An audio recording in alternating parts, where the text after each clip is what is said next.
Hey guys! Part 5 of What If Naruto discovers a crashed starship and trained under the Sith Lord's spirit. Hit like and subscribe if you like this one, and also please check the author in the description. Let's start. We are pain, that's all. We are God.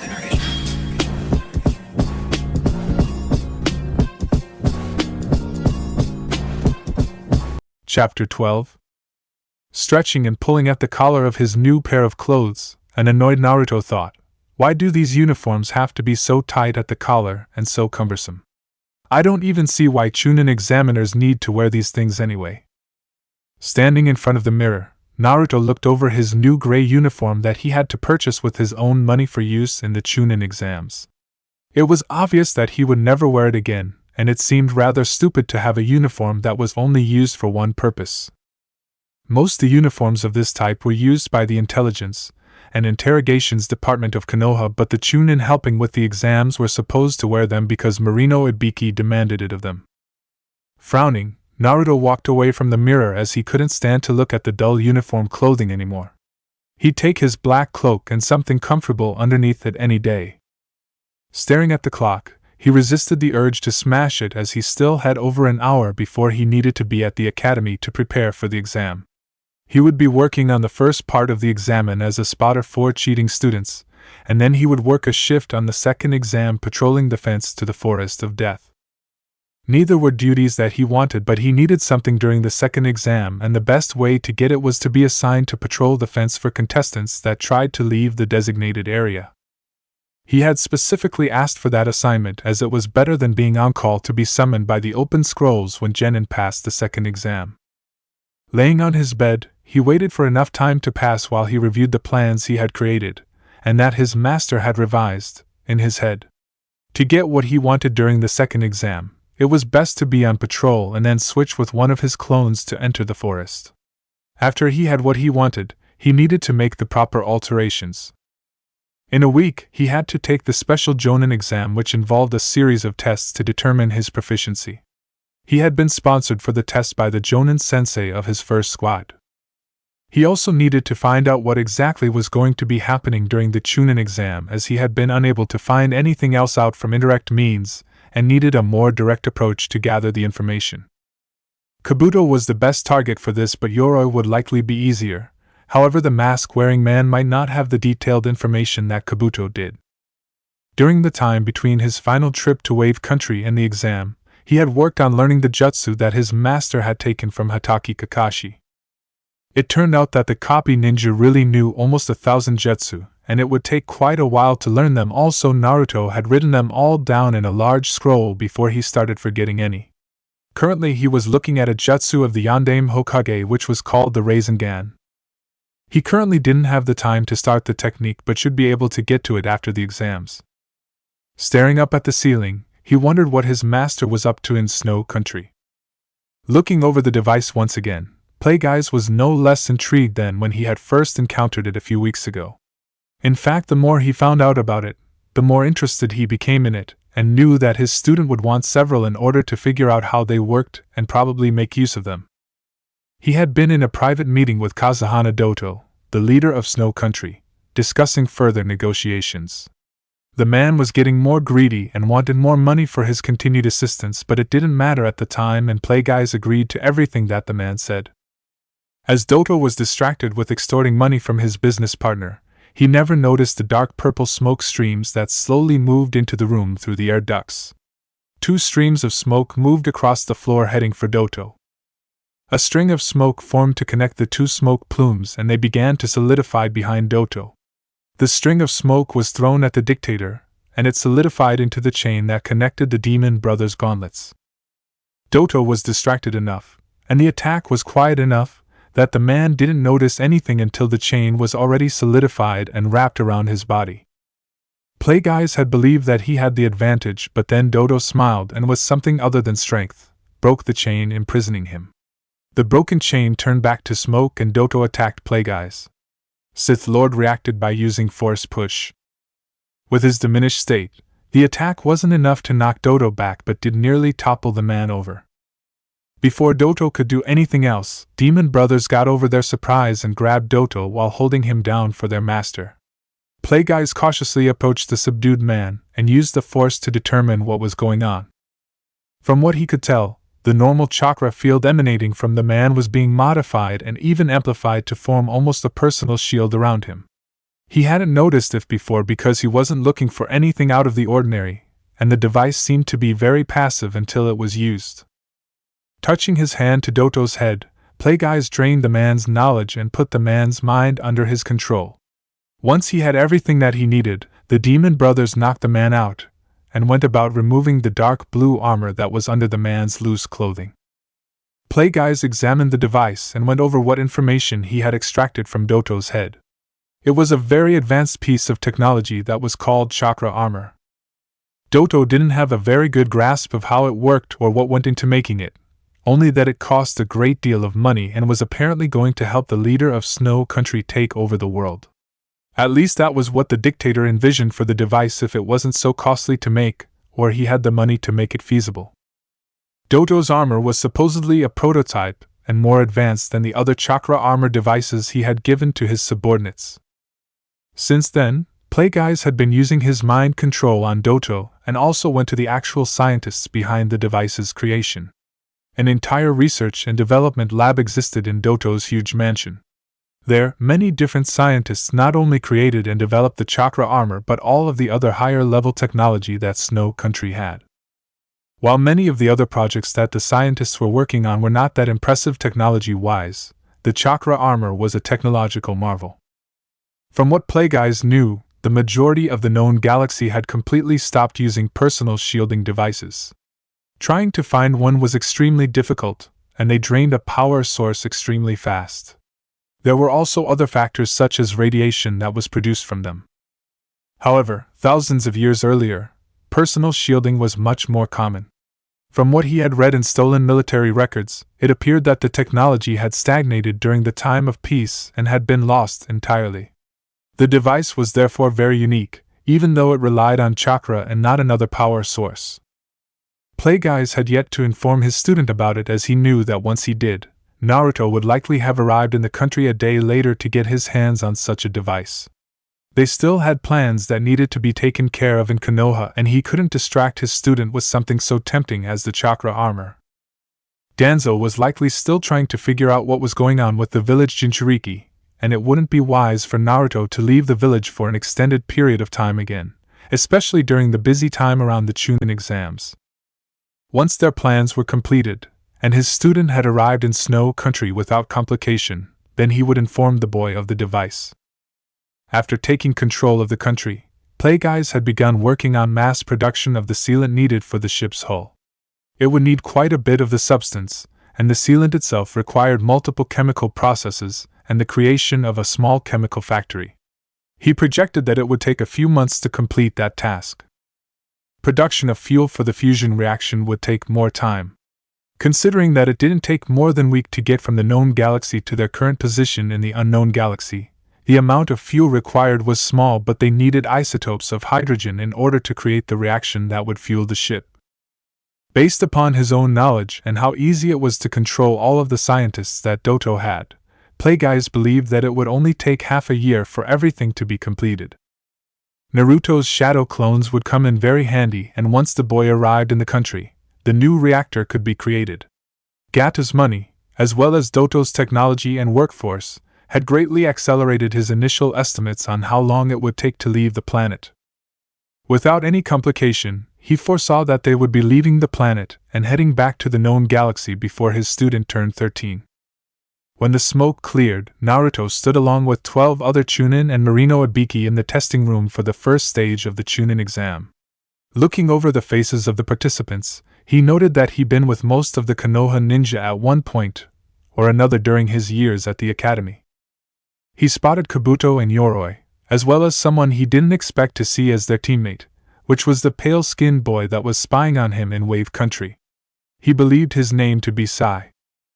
Naruto watched the boy talk with another ninja on one of the rookie teams, and they seemed to know each other. Danzo suspects my former teammates of something? He guessed as the possible reasoning behind the boy being in the exams. He didn't know that on one of the messages Danzo received were the names of his former teammates along with Orochimaru, so it was possible that the boy was sent to spy on them. He hadn't gotten any message about it from either mind-controlled Root A and B, which likely meant that whatever the boy was doing didn't involve him and only his former teammates. Ibiki made a speech that Naruto didn't listen to, and then the genin were given random numbers and split up around the classroom. As the students were finding their seats, Naruto moved to the seat he would be occupying for the exam, which was along the window. The room had 2 columns of desks with numerous rows and a walkway in between. He had a view of a good portion of the room, but for the exam he was only concerned with 2 rows of desks that were along the window side of the room. He would determine if or how the genin in those rows were cheating and deduct points from them based on how many times they were caught by him. The test started while he was thinking, and he was instantly aware of a few genin that were contemplating cheating. With the test atmosphere, the instructions, the stress, and the questions of the test, he could get a much better read on those near him because their minds were so preoccupied with other things.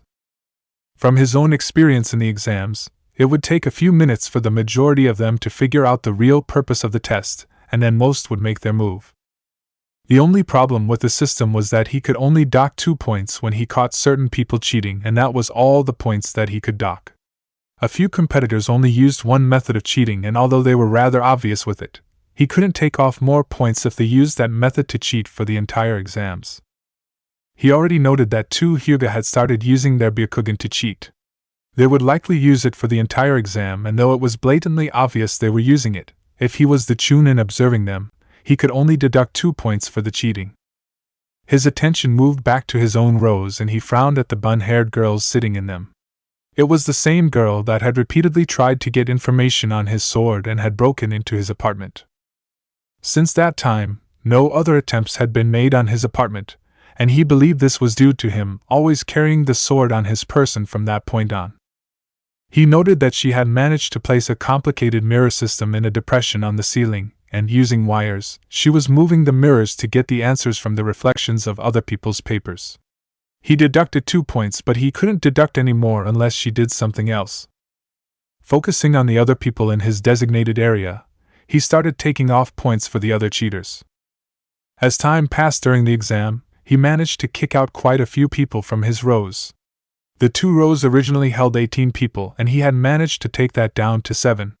The remaining genin were safe from his influence though, and he really couldn't take any more points from them. He had already taken an extra 2 points from the bun-haired girl for helping out her teammate, but that was the extent of what he could do. Looking to the kunoichi in question, he noticed that she was looking at him. Glancing in the direction she indicated, he saw that her mirrors were angled so that he could see something that was being reflected off of the back of her paper. It read, "Can I see your sword after the exam?" And Naruto frowned at the sender that was looking at him expectantly. Explicitly shaking his head no, the girl looked sad and wrote something else, "Please?" Twitching slightly, Naruto's eyes narrowed and he again shook his head. Looking over the test takers, Ibiki's eyes darted to specific people in the exam and he observed them cheating. It wasn't until his eyes came upon a bun-haired girl that he stopped. Focusing on the scene, he watched as one of the participants engaged in a hidden conversation with one of his chunin. He noted that the 2 rows that the chunin was monitoring were mostly empty, and more genin had been eliminated in those rows than any other set in the room. Deciding that his chunin wasn't slacking off, he allowed the conversation to continue. He never had a participant try and seduce an examiner before. It was something that he would have to look into in the future and perhaps plan for. Most of the chunin in the room were much older than most of the present genin, though a few genin were even older than his chunin. It wasn't often that the chunin proctoring knew the genin taking the exam. He had genin tried to bribe examiners, but none ever succeeded. This was a new tactic as genin kunoichi were never given seduction missions. Looking between the 2, he assumed that the girl was asking for answers or perhaps to have her deductions removed. He couldn't actually see the mirror reflection that was being used, but those were the obvious conclusions from the situation. Naruto once again shook his head and continued to try not to attack the girl for wanting to see his sword. He really couldn't do anything about it. Points could not be deducted because she wasn't cheating, merely trying to coerce him into letting her see his sword. His hand almost instinctively went up to the blade that was attached to his back, but he remembered that it was just a fake. Looking to his arm that was mostly covered by his gray sleeve, he could see that the blade was still in the storage seal. He raised his head to look back at the kunoichi and saw that she had written another message, just for 5 minutes. He rolled his eyes at the message as he knew that if he even let her near his sword, which he wouldn't, she would run away with it. Trying to calm down, he took several deep breaths. Just the thought of knowing that someone was planning to steal his sword made him rather angry, and he hadn't noticed how much until the lights above him started flickering. Getting his emotions under control, he once again shook his head and this time tried to ignore the girl in favor of focusing on the remaining few people in his area. Frustrated at her lack of success and the fact that the indirect target of her obsession was ignoring her, Tenten decided to try a different approach. Searching through her ninja pouch, she retrieved one of the mirrors she had brought with her and tried to get the right angle to catch the sun. The test was during the afternoon, and the sun was not yet setting but low enough on the horizon that its rays came in through the window. Getting the correct angle, she reflected the sun back at the boy's face while holding the mirror at the level of her seat. Squinting because of the bright light that was blinding him, Naruto's attention was again taken back to the girl. I should have done something about her a while ago, he thought, and frowned at the girl that was trying to blind him with the glare off her mirror. She was rewarded with success a moment later when a shuriken smashed the mirror and embedded into the bench she was sitting on. She now had the angered Chunin's attention again, and wrote another note on the back of her paper. While people had heard the smashing mirror, most had no idea where it came from and disregarded it in favor of the test a moment later. He had manipulated the shuriken to fly below the height of the desk so that no one would see it, and had it curve at the last moment to smash the mirror. Wishing that he had the authority to fail the genin, he glared at the girl who was writing something on her paper again. She finished a moment later and angled the mirrors for him to read, "I'll give you something in return." And when he looked to the girl, she seductively winked. Trying to fight the blush creeping up on his face, he failed. Damn it! He cursed inside his head, and the window behind him cracked under his unknowing use of the force to vent his anger and embarrassment at the situation. The worst part was that he was in the uniform and didn't have his hood or any mask, so the blush on his cheeks was there for everyone to see. The cracking of the window glass also brought some attention to himself from those sitting near him, both Chunin and Genin. This just keeps getting worse, he thought, and the lights starting flickering again. Hearing some chuckling, he looked to the Chunin sitting next to him and realized that the man could likely read the mirror and had seen it. Naruto glared at the man. A moment later, two of the legs of the chair the man was sitting in broke and the surprised Chunin yelled while crashing to the floor. Looking back to the girl, he glared at her for making fun of him. Tenten looked back at her paper and decided perhaps that it wasn't a good idea to antagonize the boy anymore. She didn't know how the window or chair broke, but the killing intent coming off the boy as well as the flickering of the lights made her rethink her strategy. It was at that point that Ibiki spoke up. 45 minutes had elapsed, and it was time for the final question. The exam had finished and the next examiner had come to take the genin. Naruto was quick to leave and take up his duties patrolling the area surrounding the Forest of Death. He had used his spare time during the first exam to figure out the best candidates that he was looking for. He required someone that was nearly his height and weight, and there were only a few to choose from that fit the criteria. He removed the Konoha ninja from his selection process, as most didn't fit his criteria or were the heirs of a clan and a disappearance would not go unnoticed or without an investigation. There were several others to choose from, and he found 3 that fit what he was looking for. He just needed to find them during the exam and wait. The forest might end up killing them anyway, but he needed a specific death. The use of his weapons were out, and it would be best to have it be as natural as possible for his purposes. While the genin were getting scrolls for the exams, he proceeded to switch himself with a shadow clone and entered the examination area. He knew that he had to stay completely hidden from view and used an earth jutsu to sink into the ground.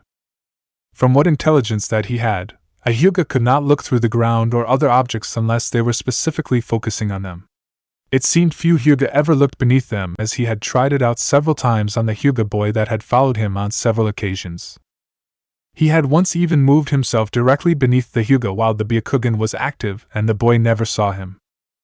Considering that there were 2 Hyuga in the exam, it would be best if he didn't get noticed while moving through the forest and completing his goals. At least one of them had his chakra memorized, so if he was seen by Hyuga Niji, he would be recognized. He had kept his clothing the same and wasn't using his cloak, as if he was spotted it was best to be in his uniform, so he at least had a weak excuse. He could tell people that part of a genin team asked for his help to find their missing teammate in the forest, which was a viable reason that a patrolling chunin could enter the exam area. Naruto's head emerged from behind the fence, and he looked at the genin that had just finished getting their scrolls. He would follow one of his targets at a time and see if he could create a situation, or the situation would create itself, to get the resulting death that he wanted. Several hours later, following the first genin led to nothing of interest, as the genin's team were easily defeated and killed by some kind of leeches that fell from the trees. Wounds such as that were not what he was looking for, so he went about finding the second target. Moving through the ground and sensing with his life science ability, he slowly searched through the forest. The method he was using was annoying, but it ensured that he wouldn't be caught doing anything he wasn't supposed to be doing. Sensing movement, he stopped and focused on listening and feeling through the ground. He could feel a genin moving through the area above him. From what he could tell, the genin was on the same team as his second target. The genin was all alone, and he could feel the fear, anxiety, and stress coming from him. Along with those feelings came the realization that his teammates were likely dead. The boy moved on in search of a way out of the terrible forest, and Naruto proceeded in the direction that the boy came from. Mentally sending a message to his patrolling shadow clone, the clone moved to where the genin would likely exit the forest. Moving out of the ground, Naruto sped through the trees in search of the other genin on the team. It was much faster above ground, and he now had an excuse to be in the forest. Holding the earth scroll and running for her life, the redhead looked back once more at the gigantic bear that was chasing her. It was catching up to her, and the thoughts of her approaching death filled her mind. She was likely going to die here and be eaten by the bear. One of her teammates was likely already dead, and she was separated from the other one. Ever since their sensei had sponsored them for the Chunin exams, she knew it was a bad idea. Her skills were not that of a Chunin, and neither were her teammates, but one other genin team from the Hidden Grass Village were going, and they were supposed to meet up with them to ensure finalists in the exam. They couldn't find them, and now she was going to die. She had already tried screaming for help, but the area they were in was huge and no one had heard her, or they just didn't want to get involved with the giant bear chasing her. Jumping over large roots, her foot slipped on moss. She fell to the forest floor and her glasses came off during the impact. Cursing, she frantically searched for them as the sounds of the bear grew closer. Without her glasses, all she could see was a blurry world with little detail. Her hands passed over the sparse grass and leaves for the glasses that she desperately needed. It was too late though, as the bear was just behind her and had caught up. Trying to get up, she stumbled and fell back to the ground. In a panic, she tried to put as much distance between herself and the bear and crawled as far as she could until she ran into a hard surface. Turning around, she saw the blurry brown of a tree trunk and looked back to the lumbering shape of what she knew was the bear. She couldn't move and her voice left her as the growling bear came closer. The heavy breathing and growl of the creature was all she could hear. Tears filled her eyes and she wished she was somewhere else, anywhere else. Her fear was overriding all of her other senses, including her chakra sensor ability, which would have been telling her that someone was headed her way. Naruto moved in search of the genin he was after. If the boy was dead and the manner of death was acceptable for his needs, then his search would be over and he could work on completing the secondary objectives. He really didn't want to have to kill a genin that he had never met before in order to complete the plans that he and his master had come up with. However, he would kill one of them if it came to it. Pushing his sensor range as far as he could, he detected a very large animal and a single person. Moving towards that direction, he landed on a branch and inspected the scene. One large bear and one kunoichi. Not the person I was after, he concluded. A moment later he was assaulted by the feelings of the girl he was looking at. The mission was supposed to come first, but he could feel everything that the girl was feeling, and he couldn't leave her to die. Gathering and compacting kinetic energy into his hand, he jumped down to the forest floor below. He had a new force technique that he had been waiting to try out, and this was the perfect time. Most people think that a person's life flashes before their eyes in the moments before death, but all that flashed through Karen's eyes was the blurry image of a huge bear as its mouth lunged to eat her. She was moments from death when a gray figure entered her distorted vision. The bear slowed and her attention moved to the gray object. It took but a moment to figure out that it was a person, and she could feel the chakra emanating from them. Someone's helping me, she thought. She watched and felt as the person used something against the bear.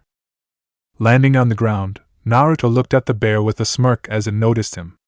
Kind tight, he thought, and moved his arm back, then pushed forward with all his strength. He even added some wind chakra to help propel the condensed ball of kinetic energy at the target. The ball struck the shoulder and neck of the bear and sent the animal sideways while lifting it off of its front paws. The bear thudded to the ground and remained breathing but unmoving. Naruto inspected the animal for a minute and wondered what would have happened if he had used the technique at its most powerful. He only used it at around half of its potential power to see what kind of damage it could do. He had a feeling that if he used it at full strength, then the bear's neck and shoulder would have been pulverized. The technique itself was still something he was working on, as he didn't have a place to properly use it and test its limits. He already had a few modifications that he wanted to make to it, and could see altering it into a new technique as well. The wind chakra was just to speed up its delivery.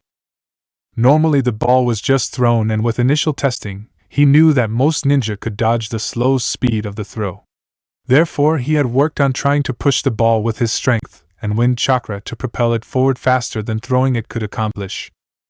The results are quite good. This might become one of my new favorites, he thought, and smiled a rather sinister smile. Turning around, he looked at the girl behind him. She was looking in his direction but with her eyes closed. After the bear was knocked out, Karen finally found and put on her glasses to look upon her savior. The boy had walked over to look at the bear, and she frowned. It wasn't that she wasn't happy about being saved, but something was wrong.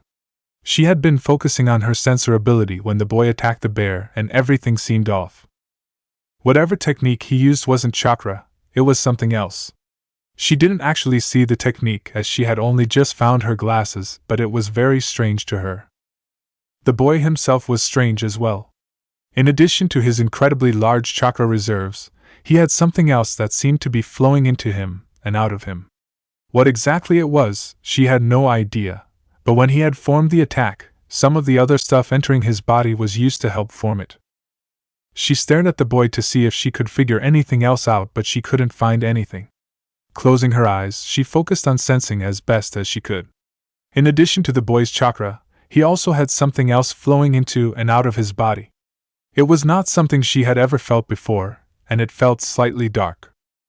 Focusing more on the boy, she felt his emotions and could tell that he was hiding or suppressing all of his emotions while only showing indifference or coldness as well as some hatred.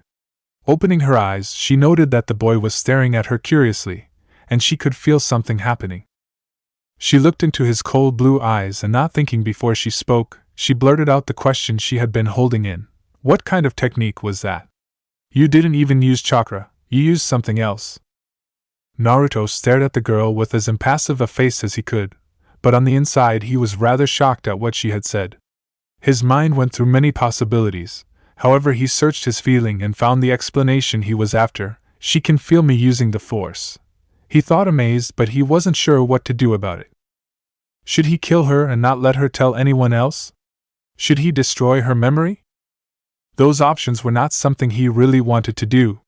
From what he could tell, the girl was a chakra sensor, but he needed to find out more. What exactly did you feel?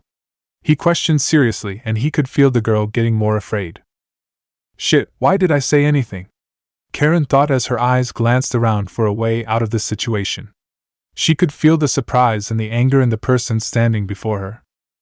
She didn't actually know what it was that she had felt, but the moment she said something, she was positive that it was something she shouldn't know about, and it was possible that he was going to kill her.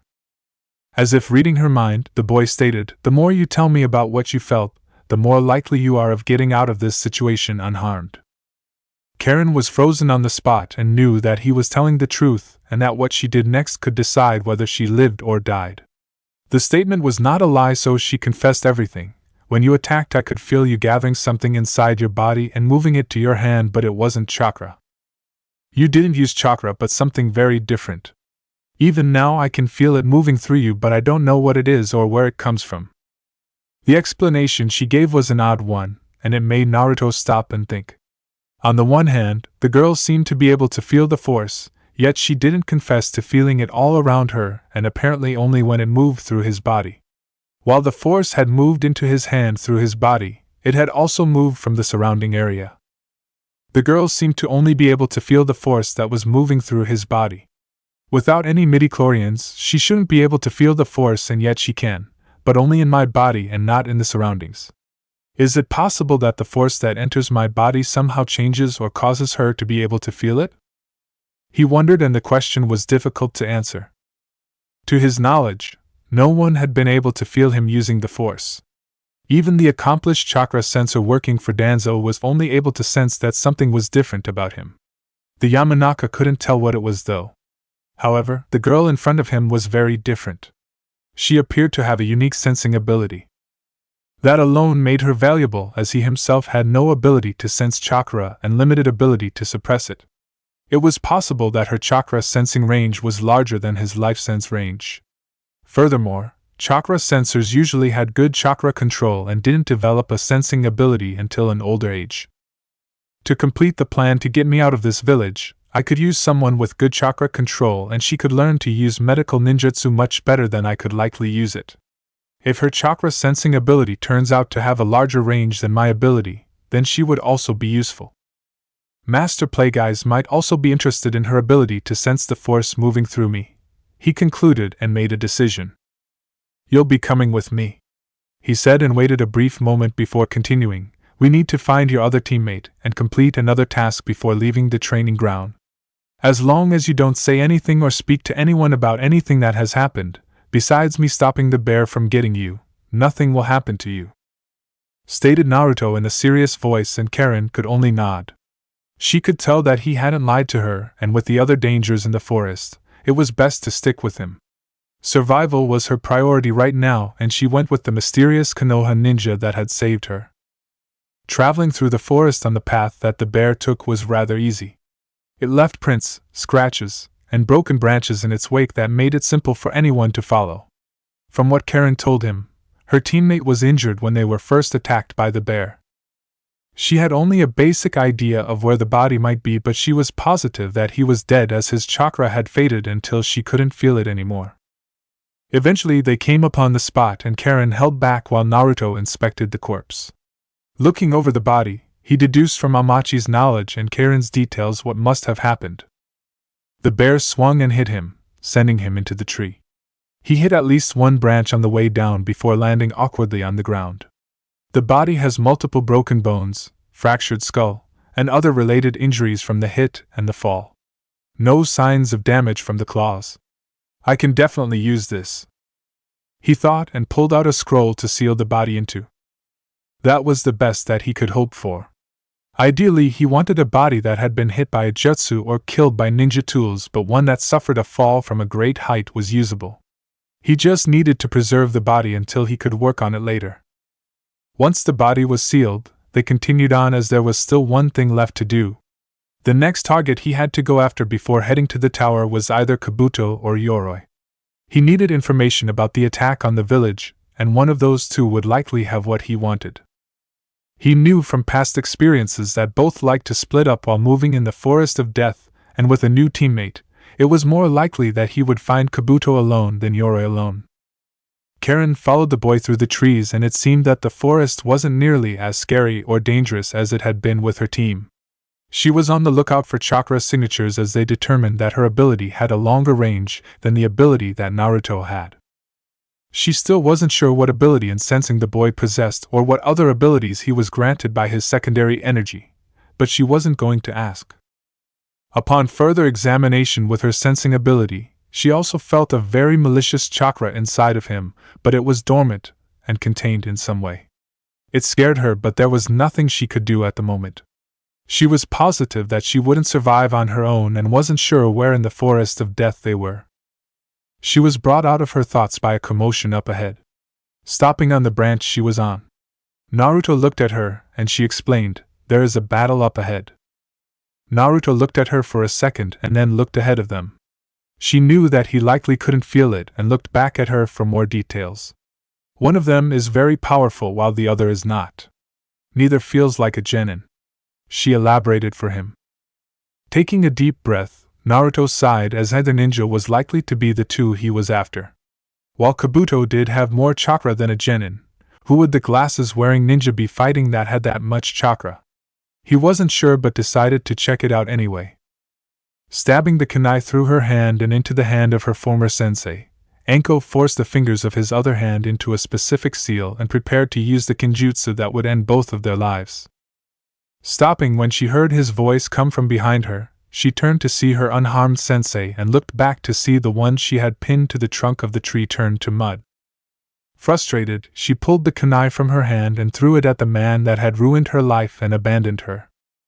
Chuckling, Orochimaru caught the kunai between his two fingers and let it drop to the branch below where it stuck into the wood with a dull thunk. Moving forward, he proceeded to put his hands into a seal and made his former apprentice double over in pain. He started talking about how he had marked the Uchiha, and then stopped when he felt something. Naruto looked at the scene that was playing out not too far away from where he and Karen were crouched in the foliage of the tree. It seemed Orochimaru was in the exam, or at least doing something in the forest of death. His master had given him explicit instructions not to try and fight the snake Sannin, and he was holding to those orders, though he did want to go and fight. He had only just gotten there, and heard the tail end of the Sannin admitting to have attacked someone, but he didn't catch the name of the person. The talking stopped a moment later, and it wasn't until the man turned to where they were sitting and chuckled that he knew he had been spotted. He must be able to sense my chakra, thought Naruto, and he cursed at the fact that his high reserves had once again made him easy to detect. "Kukukuku, it seems we have a visitor," stated Orochimaru while looking in his direction, and Naruto frowned as the man had only used visitor and not visitors, which meant that he either didn't consider Karen a threat, or the girl was able to completely hide her chakra signature. Believing it was the latter, Naruto left the area he was hiding in. He didn't need to tell Karen to stay where she was, as the girl was scared beyond measure at seeing the examiner so easily defeated. She may not know who the person was, but she must have felt from his tainted chakra that he was not someone to mess with. Naruto appeared in a burst of speed on a branch of a tree that was not very far away. He stared at Orochimaru, and the man was not intimidated or the least bit threatened by his presence. It made him want to disobey his master's orders, but he stayed put. "As I was just about to say, before we were interrupted, you are not stopped the exams prematurely. 3 from my village are also taking the exams, and I'm going to enjoy watching. If you try to end that enjoyment, the Leaf Village will be finished," he concluded and started melding into the tree. It was difficult to stand and be ignored by someone, but he didn't attack, even when given the opportunity while the man was melding into the tree. He had caught several stray thoughts during the short conversation, and from the image of the musical note, he knew that the ones Orochimaru was talking about were the sound ninja. They might have the knowledge that I seek as well, and he filed the information away for later. If by some chance he couldn't find Kabuto or Yoroi, he would go after the sound ninja. Disappointed at his master's orders, he jumped to the branch and helped Mitarashi Anko stand. "What the hell are you doing here? I ordered everyone to stay put, and only the A and B you should have followed me. Do you want to get yourself killed?" demanded Anko, and Naruto merely replied, "A genin came to edge of the forest and gave up. One of his teammates was possibly dead, the other lost, and he was carrying their scroll. I went in search of the lost genin, as there is no way they can finish the exam on their own if their teammate had already forfeited by exiting the exam area." Anko gave him a serious look and tried to tell if the statement was the truth or a lie. Before she could figure out which, Naruto motioned to the area he came from, and a red-headed girl about his age stood up.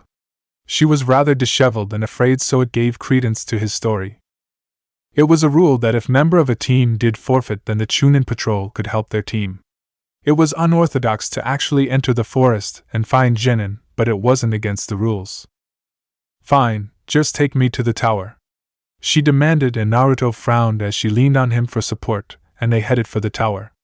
He still needed to complete the rest of his mission, but it looked like that would have to wait. They arrived at the tower a few hours later, and Anko was taken to one of the waiting rooms for the Chunin staff at the tower. Naruto took Karen to one of the rooms that were for the participants in the exam, and then went back into the forest while leaving a clone to stay put in the tower. He thought about going after the Sound Ninja, but it was more likely that Kabuto or Yoroi had the information that he was after.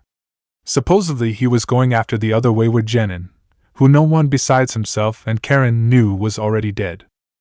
He was told by the other Chunin and the examiner that he was an idiot for going out and searching for the other genin, but he just ignored them because it was all just an excuse anyway.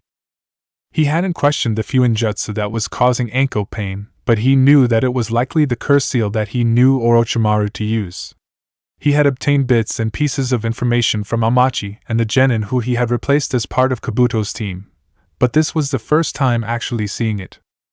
He had taken a sample of Anko's blood for his master while carrying her back. He also knew that there existed a possibility that Orochimaru had given someone else a cursed seal during the exam. He had only overheard part of the conversation with Anko, but knew that the snake Sannin had given a gift to someone and believed it was likely the cursed seal. Plague Eyes was interested in any information on the snake Sannin's cursed seal, and what it did. If the opportunity to find out more about the cursed seal presented itself, he was supposed to take it. Getting his thoughts back on the task at hand, he continued searching through the forest. He had a lot of ground to cover, and without Karen traveling with him, his sensing range was again limited. It took the entire night, the morning, and most of the afternoon tea to finally find one of his former teammates. He came across Kabuto after the man had finished off a group of genin from Hidden Waterfall. From the fading life signs of the genin, it was only a few moments before they would die. He had never followed Kabuto during the previous Chunin exam he had participated in. Their team had split up and he had been promoted to Chunin in that exam. The gray-haired teen adjusted his glasses while placing the newly pilfered scroll into his pouch. Naruto observed his former teammate and thought about what he should do.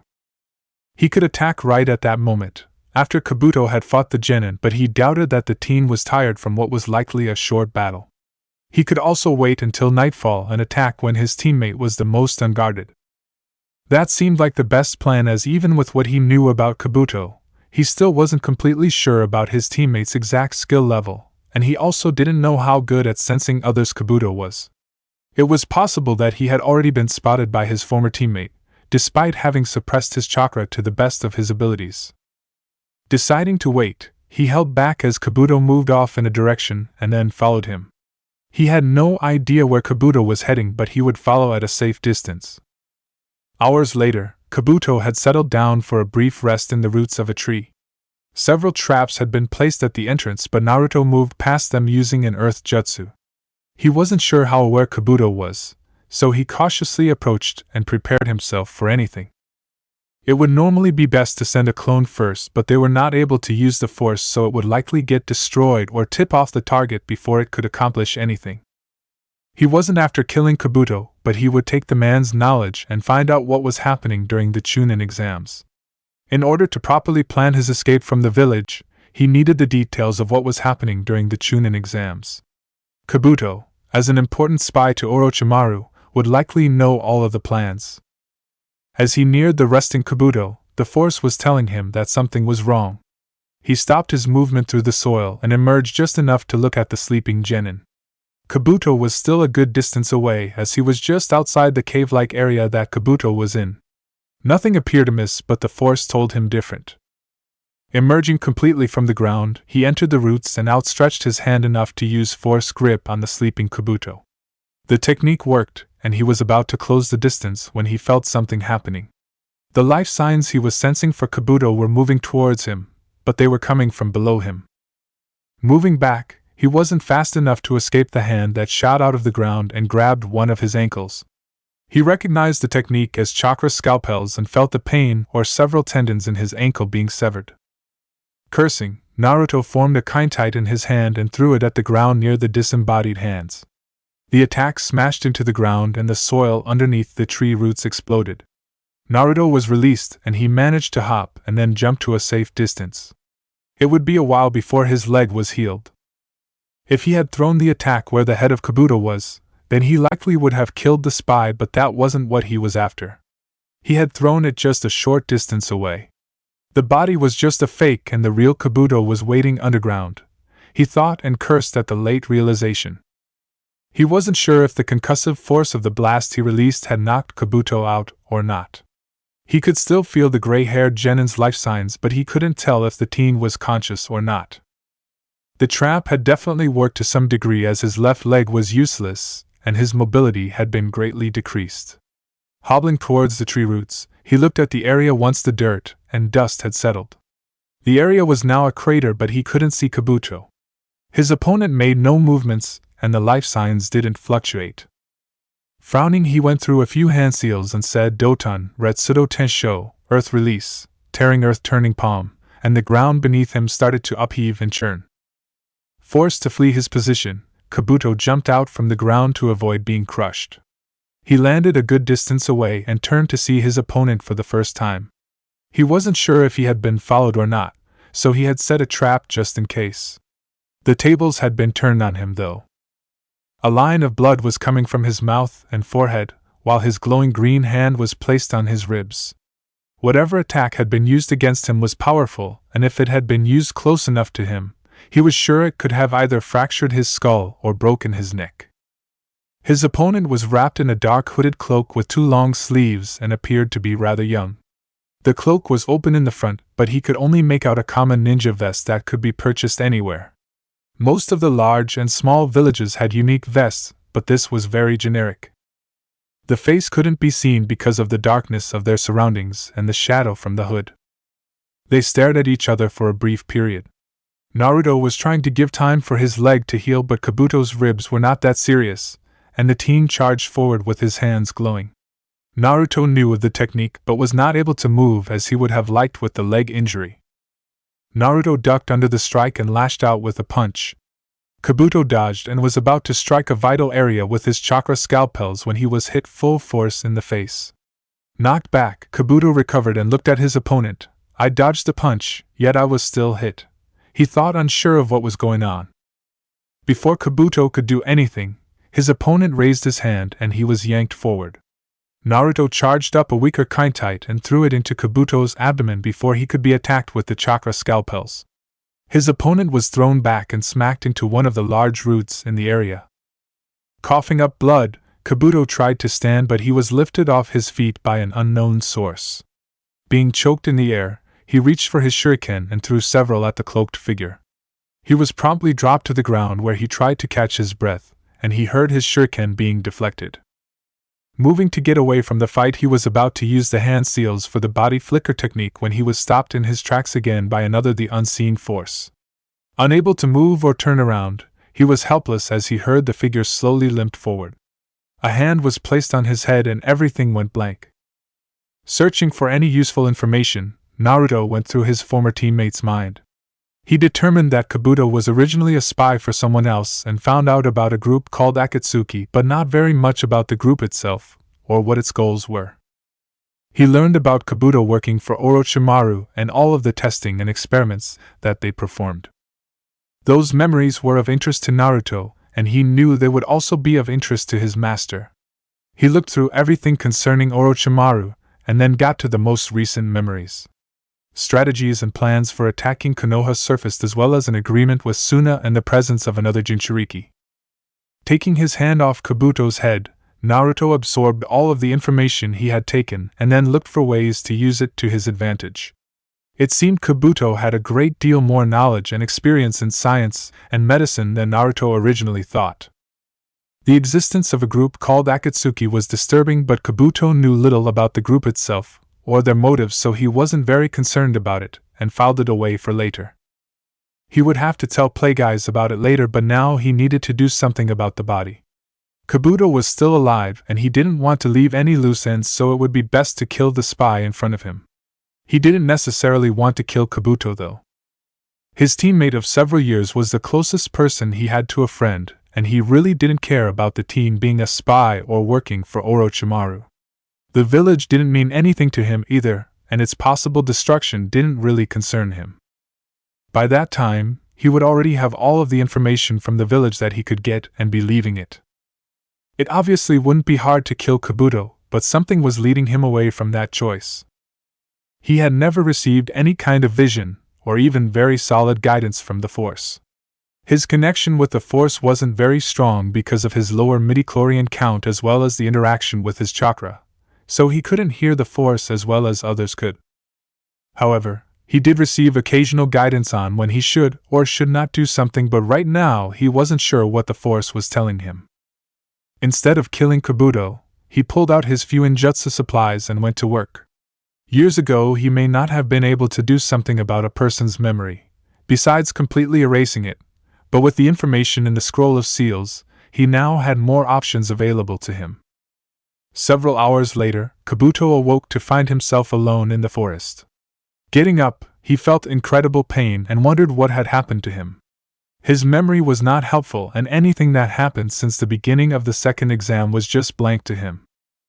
Checking over his body with a diagnostic jutsu, he found that he did have more than one head injury and thought perhaps it could explain his memory loss. The other injuries were consistent with a fight, but who or what he had been fighting with was no longer around. Checking his ninja pouch, he found that he didn't have any scrolls. Had he been knocked out by a competitor? It seemed very unlikely, and yet he had been unconscious in the forest for an unknown amount of time. He didn't even know how much time had passed since the beginning of the second exam. Once he was finished healing his body, he went off in search of a genin team to get a scroll from and to complete his surveillance on Uchiha Sasuke. He needed to finish the report that Orochimaru had asked of him. Naruto returned to the tower and thought about what he had learned. He wasn't sure if the seals would remain undiscovered on Kabuto or not. They were meant to lock away recent memories, and he had made sure to injure Kabuto in the right area of the head to make it seem like it could have been some short-term memory loss. It wasn't the best plan, and if the seals were discovered, then they could likely be removed. He had also placed a few tracking seals to monitor where Kabuto was during the next month or so. His shadow clone reported that Karen had spent much of the time in her room. The only people to talk to were Chunin and the genin that had finished the exam the fastest, and she really didn't like the Suna ninja. He had to make sure that she didn't talk. He wasn't so sure how the girl would take to being forced to stay in the space behind the Hokage monument faces, but it was either that or kill her, and she was too valuable to kill at this point. It would be quite an interesting conversation that he would be having with his master when he got back to the hideout. The following day. "Where are you taking me? I have rights," yelled Karen as she was taken down a long dark hallway. Naruto had already escorted her back from the Forest of Death, and rather than letting her go, he had taken her to his hideout. "Stop kidnapping me!" she yelled and tried to get off his shoulder. He was carrying her to an unknown location, and they had already walked straight through a wall which turned out to be a fake. The whole situation was freaking her out, but there was little she could do. She tried punching his back or trying to wiggle out of his grasp, but nothing seemed to work. Her hands were tied, and the only information that she had managed to get out of the boy that had kidnapped her was that she was useful to him. What the hell does that even mean? She wondered and wished someone from her village would save her from the crazed and powerful Konoha ninja. Naruto reached the end of the long hallway and prepared for the ascent up the shaft. He set Karen down, and then put his arm around her midsection. "Just what do you think?" she started to say, but was cut off when the wind picked up and then Naruto jumped. She had the feeling of flying before they slowed and exited out of a square hole in the ground and landed on a flat rock floor. Before she was able to properly look around at the large cave they were in, she was pulled towards a separate area. Passing through an arch with many strange symbols on it, they entered a room filled with scrolls and other items. Looking around, it seemed like everything had been carved from the solid rock walls, and she was quiet as she took everything in. Naruto pulled a desk into the center of the odd room and then pulled the chair over as well. Taking Karen to the desk, he forced her to sit down, and then removed the bindings on her hands. He left her in the chair while going to get several books and scrolls off of the shelves and out of the alcoves in the room. Finding the specific texts and scrolls that he needed, Naruto walked back and set them on the desk. "This is unlawful restraint," she stated with her arms crossed and glaring at him. Naruto started back at her and replied, "Oh, You know the technical term for it. Too bad that information won't help you any. And he went to get some more scrolls and books. She cursed him out in her head and looked over the items he had just brought to the table. She noted that they were all medical texts and scrolls. It seemed very odd to kidnap her and bring her to a secret location, only to provide her with study materials. Unless he plans to do something to me, she thought and shivered. She contemplated running away. Don't even think about trying to run away. The exits are full of traps, and you won't get far before you are killed. Naruto stated from the wall. She jumped in her seat. How did he? But her thoughts were cut off. I feel what others are feeling, and can even read thoughts, he said, and came back with another stack. Karen glared even harder, and he replied, just because you wish bad things upon me won't make them happen. Frowning, Karen decided to ask a few questions. You can't really expect to keep me here forever. Someone from my village will want to know where I am. And she smiled at the logic while adjusting her glasses. Not if they think you're dead, responded Naruto, and Karen gawked at him but then fired back. Why would they think that? But she already had a good idea of the answer, and his lack of response just confirmed her suspicions. He told my teammate I was killed. I wonder if he knows that I have no one waiting for me back in my village, or that would miss me, she wondered. But what about your village's ninja?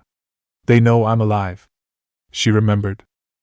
Yes, and they think you traveled back to Grass Country with your teammate, stated Naruto as he found the last remaining scrolls, and Karen wanted to slam her head on the desk. What's all this? Karen asked while gesturing to the books in front of her. This is all the information that you will be learning from in the next month, stated Naruto in a calm and serious voice. The next month? He expects me to learn all this? How long is he going to keep me here? And she asked hesitantly, what happens in a month? We'll be leaving and going somewhere else, Naruto answered. She was slightly confused by him including her in the answer, and wondered just what he wanted with her, or if he would even tell her. Looking at the stacks of books and scrolls with irritation, she asked, what if I don't want to learn? You can either learn the information from the books and scrolls, or I could force the knowledge into your head, answered Naruto. That doesn't sound too bad, she countered, but was slightly afraid of what exactly it entailed. The process is exceedingly painful, and there is the chance that if I don't do it right, you could suffer brain damage, he informed her, and she promptly grabbed one of the books, opened it, and began reading. Pushing a button on the communication device, Naruto waited for a response from his master. He didn't know how long it would take to get a response, so he started working on a few things in the meantime. He had left a shadow clone to monitor the girl, Karen, and help if she needed it. Pulling out a map of Konoha, he started marking off the invasion plans and where things would occur. Orochimaru planned to use one of his summons, but have the Suna ninja summon it right outside a certain portion of the walls of the village. At the same time, several teams of sound ninja would come out of hiding at the stadium and try to capture or kill all of the people in the stands. The best chance he had of completing his plans was to request guard duty on the wall of the village, specifically in the place where the summons would attack. By that time he would likely have passed his special Jonin exam and have the ability to choose where he was stationed. It might be difficult to pull off, but he felt he could do it. While everyone was busy with the finals of the Chunin exams, he would have his shadow clones working as fast as possible to finish getting everything he could from Konoha.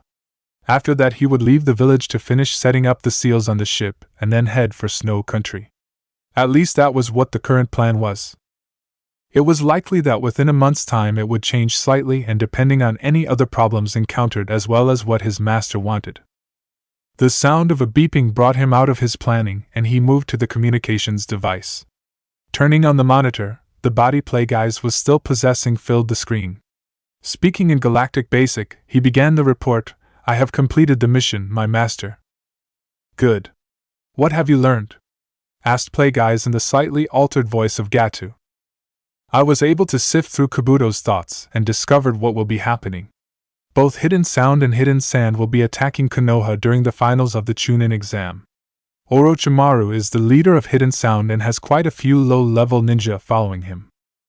They will attack the village with a large snake summons, and I plan to acquire a guard position on the section of wall where the initial attack will take place. The body has been acquired and it died of injuries associated with blunt trauma and falling from a significant height," stated Naruto, and he could see his master listening and going through all of the information. "I sense something else. What exactly did you do that might disrupt our plans?" questioned Plagueyes, and Naruto hesitated for only a moment to get his thoughts in order. "I encountered someone during the exam. I stopped her from being killed by a large bear in the Forest of Death. There were complications, however, as she was able to sense me using the Force," explained Naruto, and he could feel the surprise coming from his master, even if the possessed body didn't show it. "Sense how?" inquired Plagueyes. "She could feel the Force flowing through me but not feel the Force itself in her surroundings. It may have something to do with how it interacts with my chakra that caused her to sense it, but I am not sure. I contemplated eliminating her, but she proved to have useful abilities as well," said Naruto. "Explain?" demanded Plagueyes, but Naruto couldn't feel any anger coming from his master, merely curiosity. "Her ability to sense chakra far exceeds the range of my own sensing ability, and she is also able to suppress her chakra completely. Her control is much better than my own, and I have her working on medical ninjutsu so she can make the necessary changes to the body. It is likely that within a month she will be skilled enough to perform the jutsu and eliminate any problems that could have occurred because of my lack of chakra control," he admitted with some reluctance.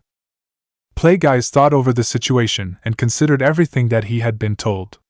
The girl's ability to sense the Force inside of his student was interesting, and it could prove a theory that he had been considering, which was that the Force entering his student's body was altered slightly by the energy field of chakra that it passed through.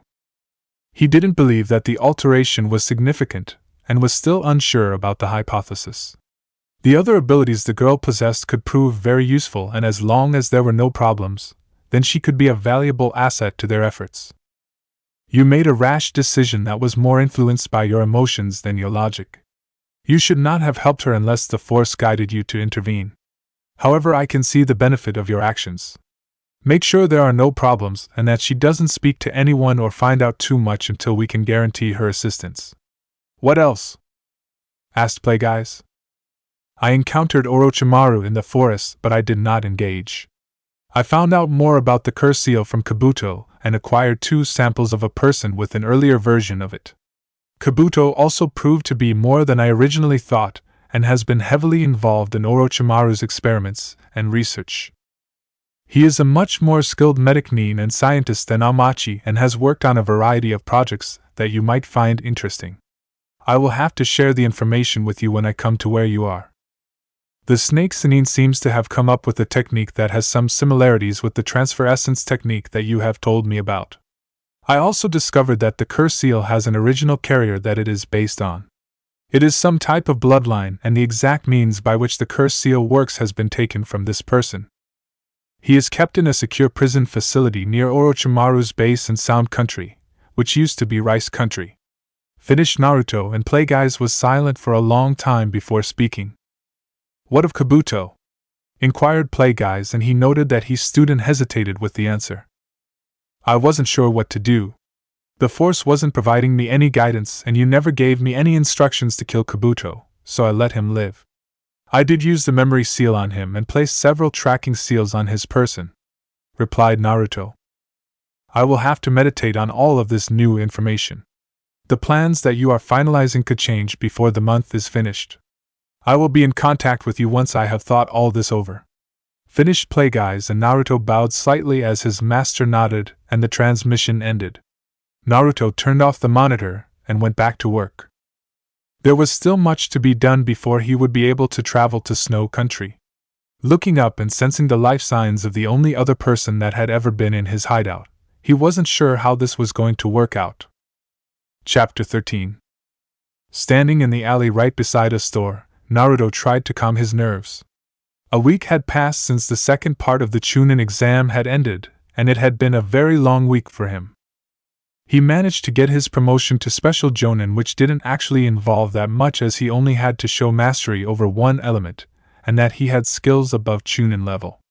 There was no long or involved test for the special Jonin ranking. He had a choice whether to try for full Jonin or just special Jonin, and he chose the latter as either one could get him access to the information in the library that he was after, and the special Jonin rank was easier to attain. He also had to deal with Karen for an entire week, which was terrible. It seemed he couldn't go an hour without a complaint about something. She complained about the hideout, where she had to sleep, that she wasn't getting enough sunlight, how bad it was to be stuck inside all of the time, and then came the list of demands. She wanted clothes, shoes, and had specific dietary requirements. He also couldn't just let her continue to use the same pair of clothing that she had. Because of her supposed death, her belongings had been taken by her teammates, and Sensei back to Kusugakure, so she only had the clothing she was wearing. Unfortunately, he did need her help and acquiesced to these requests. He went out to get her all the things she needed. Of course, the clothes he found weren't good enough, and the shoes he found apparently didn't fit properly. It angered him greatly, and to stop the complaining, he had foolishly endangered himself and let her leave the hideout so she could buy the items herself. Her glasses had also been damaged during the Chunin exams and needed replacement. This wasn't something he could do. She was currently in the store that he was standing near. She was still within his range, and he had placed a seal on her tongue to keep her from talking about him, or anything related to him, as well as being kidnapped. However, this did not mean that he could trust her not to run away. He was also listening to make sure that she didn't say anything she wasn't supposed to or try to gain the attention of anyone else. Karen was needed for his plans, and he couldn't let her run away or bring unwanted attention to himself so close to the completion of his and Plagueis' plans. The only good news he had this week, in relation to her, was her progress with medical ninjutsu. Karen had progressed very far for just a week's worth of training.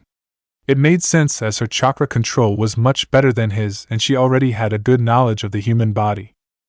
With her entire time spent learning from the information he had, it wouldn't be long before she could be good enough to alter the corpse. He had a few shadow clones stationed at different areas to make sure that if she tried to run, that she would be caught and not get very far. They had already been to 3 other places to shop, and Karen had yet to try and say anything or try to run, but he was not about to let his guard down. His force listening picked up her voice inside the store, and he thought she might be talking with an employee, but he realized it was much worse. He clearly recognized the voice she was conversing with. No. No. No. No. No. Anyone but her, he thought, and considered running into the store to retrieve Karen. Thanks for the help, Karen paused for a second as she hadn't actually caught the name of the girl that had been helping her shop for kunoichi clothing. Oh, I forgot to introduce myself, my name's Tenten, replied the bun-haired girl. I haven't seen you are here before, said Tenten, and Karen froze slightly at the statement. Neither noticed that the lights had started flickering. Well, I'm still in the academy. Karen quickly lied, as it would explain her lack of forehead protector. Well, that makes sense. Hopefully we'll see each other again, but I'm pretty busy with my team, Tenten replied. She didn't have many friends that were kunoichi, and mostly just her teammates, so it might be nice to talk with someone that seemed to be more concerned with being a kunoichi than anything else. Most of the kunoichi in her class were only concerned over how they looked or boys more than about training.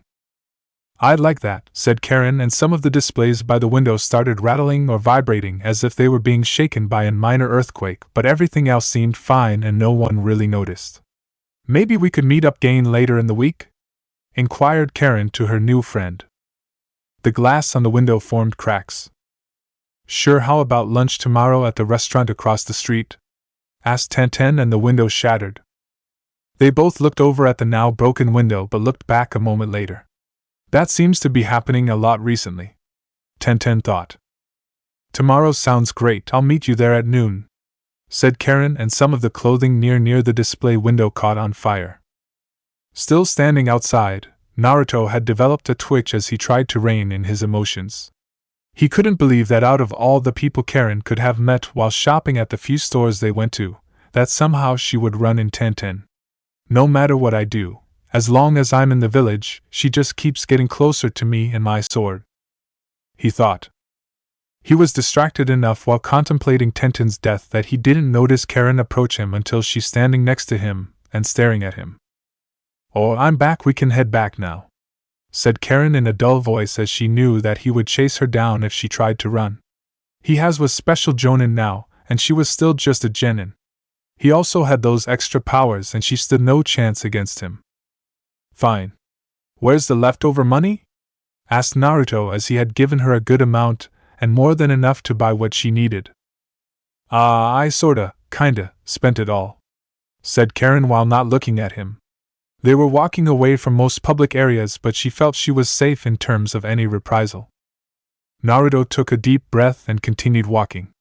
He wasn't going to respond to what she had said and just let it go. As they passed through the less crowded areas of the village, Karen decided to ask a question. "Have you noticed weird things happening in the village for no apparent reason?" "While I was talking to Tenten, the window of the shop," but she stopped talking when several garbage cans mysteriously tipped over in a nearby alley for no apparent reason. Feeling the movement of the unknown energy in the boy beside her, she realized what it was that had been causing it, and decided to drop the subject. "Hide out behind Hokage faces. You're not going to lunch with that girl tomorrow," Naruto stated, and Karen frowned. "Why not?" Karen demanded. She didn't have any friends, and despite being a captive, she wanted at least some freedom and not having to be stuck in the rocky prison all the time. "Because I said so," replied Naruto with finality, but Karen wasn't about to give up. "Is it because you have something going on with that Tenten girl?" she commented with a giggle, and she stopped a moment later when she felt the killing intent radiating off of him. "Don't ever say that again," he said seriously, and Karen frowned while trying not to show that she was scared of him. "I can still read your thoughts," came Naruto's voice in her head, and she jumped slightly and then scowled at him. "I don't get it, she seems harmless," stated Karen as she thought about her brief interactions with the bun-haired girl. "She's far from harmless," responded Naruto, and he tried not to touch the seal on his hand that held his sword. "What, is she stalking you or something?" commented Karen, and Naruto responded, "Yes, you could say that she is." A moment of silence passed before Karen spoke again. "Just let me out for lunch, you can't keep me locked up in here forever." "Sure I can," he said. "Oh, come on. I'll stop bugging you for a few days," said Offred, and Naruto contemplated this. Stupid empathy, he thought as he could feel Karen's emotions and feelings on the subject and had trouble getting them out of his head. "I'll think about it. I have to go on patrol in the village," he said, and left the room. She felt him leave a shadow clone to work on something, as he always did when he left the hideout. The clone would check in on her and make sure she didn't try to get away or wasn't trying to subvert his creator's plans in any way. Once she felt him leave the hideout, she smiled at her victory. The ability to read her mind appeared to be a double-edged sword. From trial and error, she found that he couldn't read all of her thoughts and only certain things that she happened to be thinking about or feeling at the time. After several days, she managed to use this to her advantage.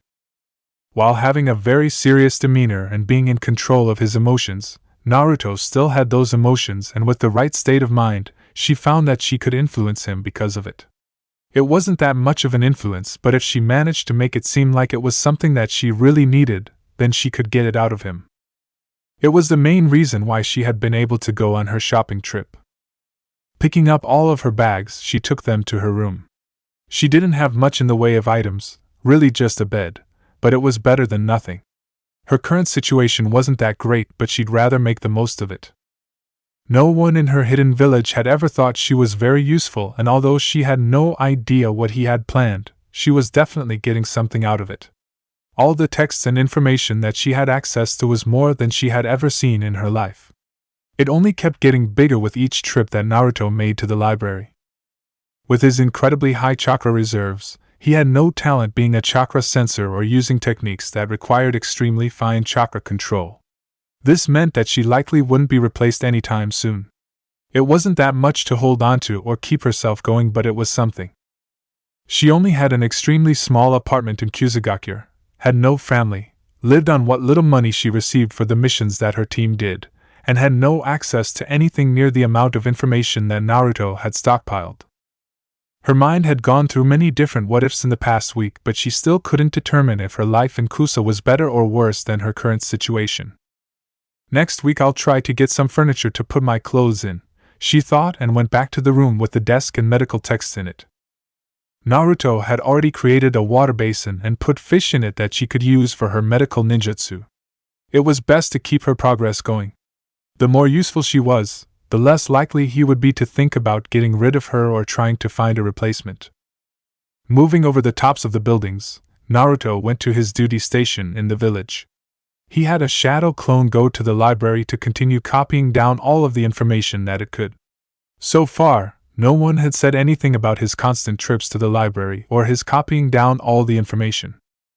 He had used persuasion tricks to help him not get noticed by the guards and librarians, but he was still paranoid because of apparently how easy it was to follow him, which had been demonstrated by Danzo and the chakra sensor working for him. Making his way around the village's hot springs area and to the western wall of the village, where he would be on patrol and guard duty in one of the watch towers on the village wall, he noted a figure crouched at the wall of the woman's hot springs. Stopping, he decided to stop the person from peeping. He was early anyway and could take the time to stop a pervert from peeping on the women's side of the hot springs. He landed a little ways away from the giggling man. Staring at the man, he noted that the profile looked familiar. Searching his memory, he determined that the person greatly resembled Jiraiya of the Sannin. He couldn't actually see the face to confirm it, but the clothing and hair appeared to be the man's. However, it could just be any old pervert that dressed funny and had spiky white hair. Confused on what to do, he took time out to think about the situation. It was possible that one of the Sannin was in front of him. If the man was Jiraiya, then he was completely focused on peeping and not paying any attention to his surroundings at all. I very much doubt one of the Sannin would let their guard down this much, he thought, and started walking to the man. It obviously wasn't Jiraiya, and most likely the pervert just had a strong resemblance to the man. Naruto walked up the man and decided to clear his throat and get the man's attention, letting him know that he had been caught. He wanted to use one of techniques on the man but refrained. "Quiet down, brat, I'm trying to get some research done here," stated the man while jotting a few things down on a notepad, and his head turned just enough that Naruto could see half of his face. It was definitely Jiraiya of the Sannin. Naruto was again confused at what he should do. According to his master, Orochimaru was too much for him to handle, and Jiraiya was likely also on that level. But here the man was in front of him with his guard down while peeping on the woman's hot springs. The situation didn't make sense. A man of that level should not be so easily distracted and vulnerable. He was a veteran ninja, legendary in status, and had been through wars and countless battles. Yet crouched in front of him was that same man, giggling while looking through a small peephole, and writing down notes, as well as small sketches. Nearly a minute went by as Naruto stood several feet behind the man and thought about his next move. It was likely that as soon as he made a movement, or showed any sign of aggression, that the Sannin would move to counter almost instantly, and he wouldn't stand a chance against the man. I could just use force grip and then use drain knowledge, but what if he manages to get away somehow? He questioned and thought perhaps it wouldn't work. The moment I try something is the moment he'll counter or substitute himself with a log. With experience like his, he might even be 1 or 2 steps ahead and already be suspected me of plotting something. He thought and struggled with indecision. Even with his advantages and a surprise attack with the force, he might not be able to defeat the man in front of him. It could all have just been an act, and Jiraiya could be toying with him. "Look, buddy, if you're waiting for your turn, it's gonna be a long wait. You might as well find another peephole," said Jiraiya, and he waved Naruto off dismissively. Naruto's stern face turned into a scowl at the statement. He didn't like being shrugged or waved off as nothing or as being insignificant in the eyes of someone else. The same thing happened with Orochimaru, and he wasn't taken seriously at all by the man. The only reason he hadn't attacked Orochimaru was because of his master's orders. Fuck it, he thought. His master never told him not to attack Jiraiya, only Orochimaru, and he wasn't going to have another powerful ninja shrug him off. Using force grip on the man, he chopped the man in the back of the man's neck. The hit was delivered to the exact area that would cause instant unconsciousness. Jiraiya didn't move at all under the force grip, and when Naruto released the technique, the pervert fell over, seemingly unconscious. Naruto waited a good minute for something to happen. He expected the body to go up in smoke, or the attack to fail, and the man to get back up. He checked for genjutsu, but it didn't seem like he was being influenced by one. After the minute mark had elapsed, he came to the conclusion that nothing else was going to happen. One of the legendary Sannin was at his feet and had been knocked out while peeping on the woman's hot springs. There was no battle, and it was one of the easiest fights he ever had, or likely would ever have. I wonder if Master Playguys would believe me if I told him what happened. I wonder if any ninja would believe me for that matter? Naruto questioned. Looking around, he noted that the area was still devoid of people. They were at the back of the hot springs, and no one really came this way as the entrance was on the other side. Despite the entire situation still seeming ludicrous at best, he grabbed one of Jiraiya's legs and dragged the man near the open hot springs water that was flowing nearby. Using the force and the hidden mist technique, he created a cocoon of steam around him and the body. Creating a few shadow clones, they left the steam area and went to hide in a few nearby trees. If anyone came by, he would be alerted to their presence through his connection to the shadow clones. He did this because while he used the drain knowledge technique, he had difficulty focusing on his surroundings. His shadow clones would keep anyone from finding out what he was doing. Jiraiya never got a good look at him, but just in case the man could sense chakra, he would have to make sure that he didn't go near the man again and wasn't late for his duty shift, so he created another clone to report for duty at the wall. Crouching down, he made sure that Jiraiya was definitely out cold and would be for a while. He hadn't actually thought of it before, as he was still somewhat in shock over the situation. Putting his hand on the man's head, he started looking through the memories in search of techniques and anything useful. He spent a minute pushing past all of the peeping, research, and book writing before he got something interesting that was rather recent. The name Akatsuki was in the man's mind. He had first heard the group from Kabuto's mind, and perhaps now he would find out a little bit more. Looking for any information, he found that Orochimaru was a part of the group, which he already knew, but he did find further information about what they were interested in. From what Jiraiya had found out, the group was very interested in Bijou, specifically the Jinchuriki. Naruto looked deeper but didn't manage to find out what exactly it is that they wanted with Jinchuriki. This was of interest to him, and he would have to talk with Playguys about it later. Delving to other memories, he started finding out about all the techniques that Jiraiya knew and sifted through the ones he already had to find one that were new to him. He did find a couple unique fire jutsu, a hair-extending jutsu, information on Fuin jutsu, and a few other unique techniques, but not the treasure trove he was looking for and that his master had gotten from Kakashi. Most of the jutsu Jiraiya knew were ones that he had already found in the library. It was disappointing but unavoidable. Kakashi had so many unique jutsu because he had copied them with his Sharingan, and Jiraiya only knew the jutsu that he had mastered himself. Furthering his search, he found information on the toad summons which wasn't that helpful, but one thing did stand out. It was called natural energy, and was gathered to form sage chakra and then to use senjutsu. That was extremely interesting, and the more he found out about it from the man's memories, the more he knew that his master would be very pleased. Whatever the energy was, it seemed to differ from chakra and the force.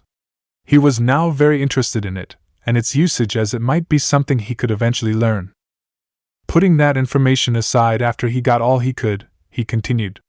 Images of the Yondaime came to the surface, and he looked through them with some interest. There was little about the Yondaime's Hiraishin Jutsu, as Jiraiya had never seen the exact workings of it, and only the final jutsu and a brief explanation on what it did. Those memories were interesting but not helpful at all. It wasn't until he came across something else that he stopped for a moment. It was buried rather deeply, but he was able to get at it. Jiraiya was sitting in a house talking with the Yondaime, and a pregnant woman walked in. He stopped for a moment as he looked at the memory. He never heard about the Yondaime having a wife, and by the time he refocused on the memory, the woman was speaking. She said that the baby would be called Naruto. The technique ended at that moment, as Naruto had lost all control over his emotions and the force he was channeling. He stood still and stared down at the ground for quite some time. His mind finally started working again, and he pieced together what he knew and searched his feelings.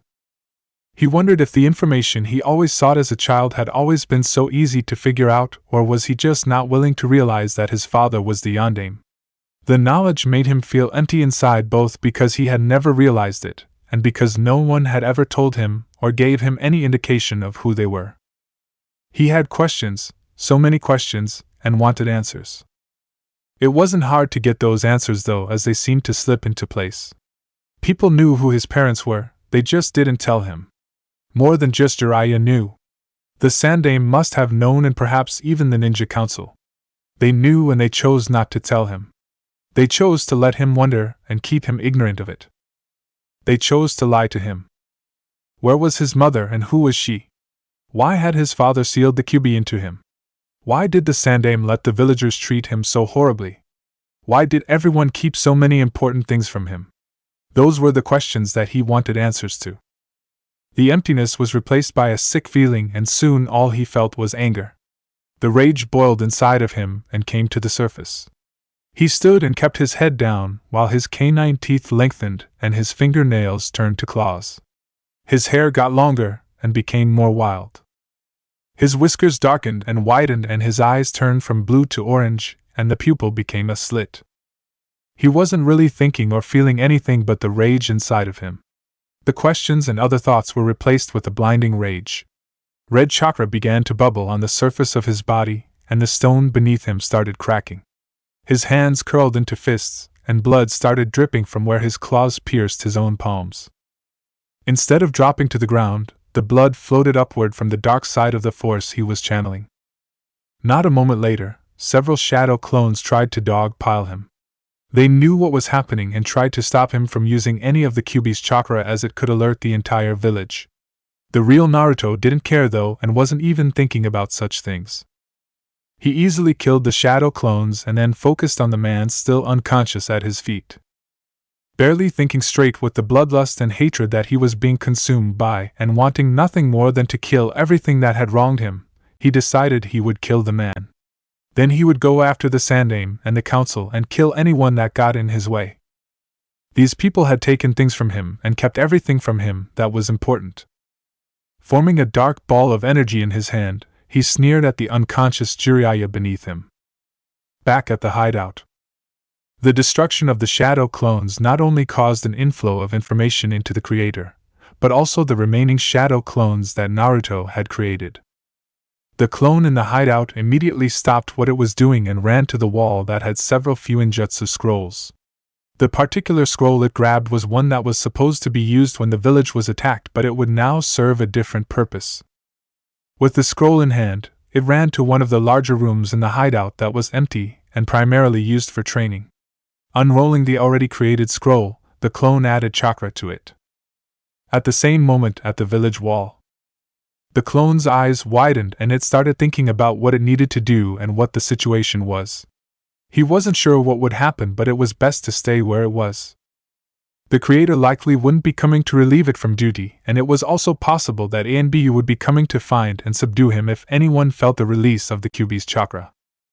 He only hoped that the creator would stop channeling the Kyuubi's chakra before the entire village felt it, and ninja came after him. At the same moment, at the library. Shit, thought the clone in the library, and it looked around for anyone watching. This part of the library was mostly deserted, but it got up and went to an area where no one could see.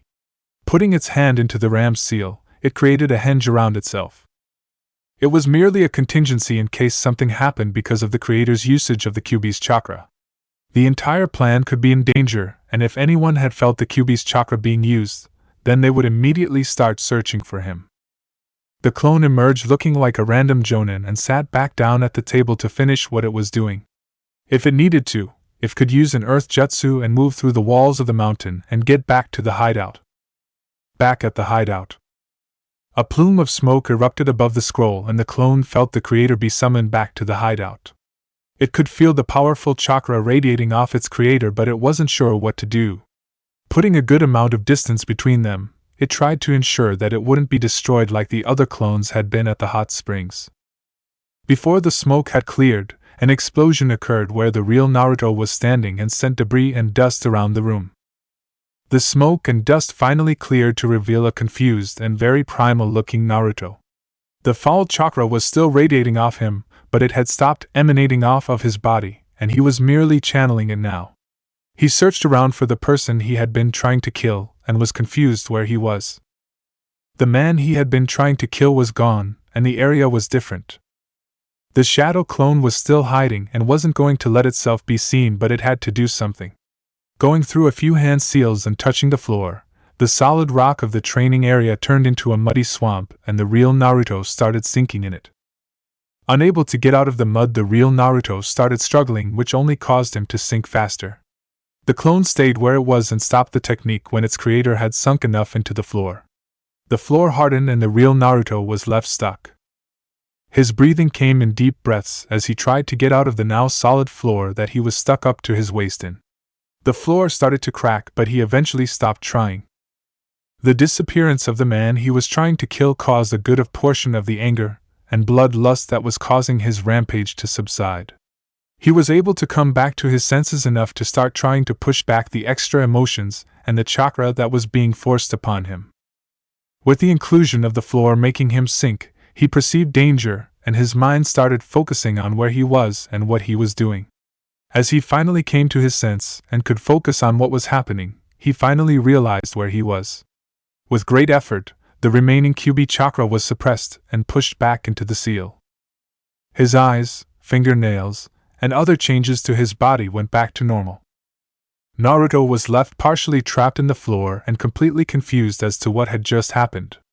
His body was shaking slightly, he was sweating, his breathing was ragged, and his mind was a jumble of images and feelings that were hard to figure out. What the hell happened? He wondered and tried to piece together everything. He could clearly remember certain parts, like finding and subduing Jiraiya, and then using the drain knowledge technique on the man, but after that things got hazy and the memories were fragmented. He was safe inside his hideout, and saw his clone emerge from hiding. He could also feel Karen watching from the entryway of the training area. Closing his eyes, he thought back to what had happened. I started searching through Jiraiya's mind. He remembered and continued to search his memories. Everything he found in the man's mind started coming back to him. The techniques, the Fuinjutsu, Akatsuki, the Sage Chakra, and then he came up what had set him off. The information he found had been so sudden and unexpected that there was no way he could prepare himself from him, and he lost all control of himself. He still felt anger at what he had found out, but he was able to control his feelings this time. He thought back to the images of his mother, and found the single image he had of her in his mind very calming. Getting his breathing back to normal, he went through several hand seals and got himself out of the floor. He could think back and deal with the discovered information later. Now it was time to think about damage control. Do you have any idea how bad the situation is? He asked his clone, and the clone simply shook its head no. Damn it! Naruto thought, as he could have potentially ruined the entire plan. The Sandaime and multiple ANBU reached the location of the disturbance, and found an odd sight. Jiraiya was unconscious on the ground, and there appeared to be damage to the stone's surface near him. His first thought was that Jiraiya had fell from some height, and was knocked out, but he quickly pushed that aside as not being true, despite how clumsy he knew his student could be. There was no way for someone to fall from anything in the area and make that kind of damage to the stone. It was either caused by a jutsu or something else. He had been working on paperwork when he clearly felt the chakra of the QB being used, or what he thought was the QB.